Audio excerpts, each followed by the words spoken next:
Hello and welcome back to Fire Emblem Order of the Crimson Arm 100% growth low turn count playthrough. This video will be tackling the first escape map in the run. This clear is very similar to the clear in my last run, but it experiences the optimization with experience is very slightly different. Because of the experience we're giving to Kamille in the early game, we're going to have to deal with the hilarious downside to it. It's going to be very hard to feed the boss kill of the next map to Negu, if not impossible, which is what I originally did. While unfortunate, it is something that just comes with the territory. However, we should be able to still get Negu up to par, although it might take a little bit longer. We will still be training Negu instead of Wolf, though. You might be wondering why I'm talking about Negu so much instead of the chapter. The first turn is exactly the same as the previous one, except Kamille is slightly bulkier.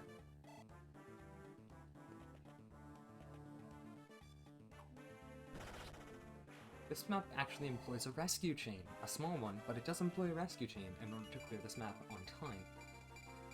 I wanted to do this map and get more experience into Algimas and Kamille than I did before, and there were a couple of ways to do this. One way that we can get experience into Algimas is simply having Algimas help with the rescue chain, and then go left to take care of that fighter and those two armor knights in the left. And that would work. But I needed a secondary unit with 2 range on the right. So Algimas went with him. Now, you might be wondering when I said rescue chain what I meant. I meant that I'm just moving Kamille an extra 3 tiles to the right. But if you count the tiles, you'll see that means that she can wander that armor, which is perfect. We're putting our most competent combat unit in the front. Again, worth talking about with Kamille. Kamille is going to receive the first body ring. There's no particular reason for it. It's just, we're not using Celia this run. Spoilers. Not long-term, at least. So there's no real unit who would otherwise need it. It would enable Kamille to Nos tank a little bit more, which is helpful in maps where she'll be dropped in enemy range. Specifically Chapter 19. I'm going to accidentally keep calling Kamille a she. My apologies, I'm still used to the previous run.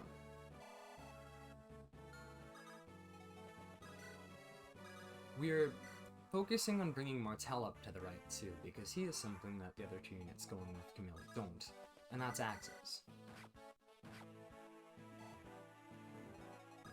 Algimas is barely able to chip that armor knight, which is good for his experience, because he'll get 2 rounds of chip experience.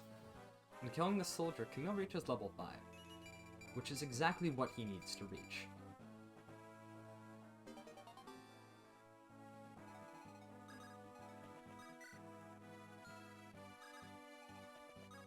Martel's axe access is not actually anything particularly relevant, it's just he's a unit that I don't need anywhere else, so he's able to do what he does. Ernst, in theory, could also do it.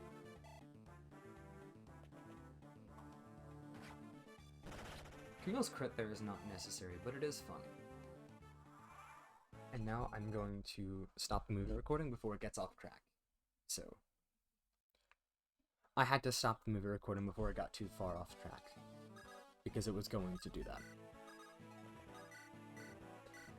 But to continue what I was saying, Martel doesn't do anything particularly relevant here, he's just an extra unit that I have access to in this chapter, so I might as well take advantage of him.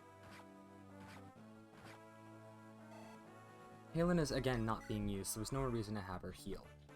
The reason Boleslav fights this armor knight is both to kill it, for his experience, because we unfortunately still have to use him, and because it perfectly sets up the RN string for the boss. The reason we brought Ernst and Martel up is because we want a unit to be able to break down the wall after Kamille hits it once, and we need a unit to finish off the boss. However, this happens. That was not planned. It happened entirely on its own, but I decided to keep it in.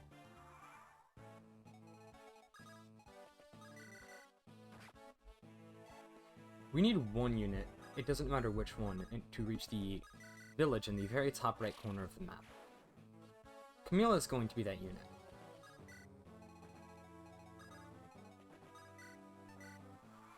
In the meantime, while Kamille is marching over, we're just going to have Algimas and Boleslav get a little bit more experience by farming on these mercenaries and the mage over there. You can't see the mage, but I promise you it is there. I would have preferred to use the iron longbow there, but it would have missed. Which meant that Boleslav would not have gotten the kill, and it meant that the experience routing would have been a little more finicky.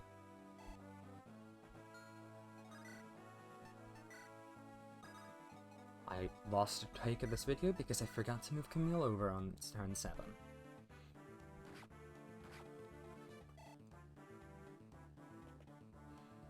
I had to attack the mercenary from there so the mage wouldn't reach the pillar.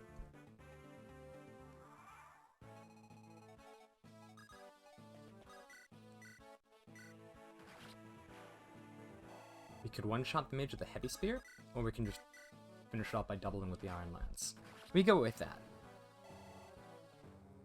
Algimas is very close to a level up, as is Kamille, which is nice because it means that they'll be able to get one pretty easily next map.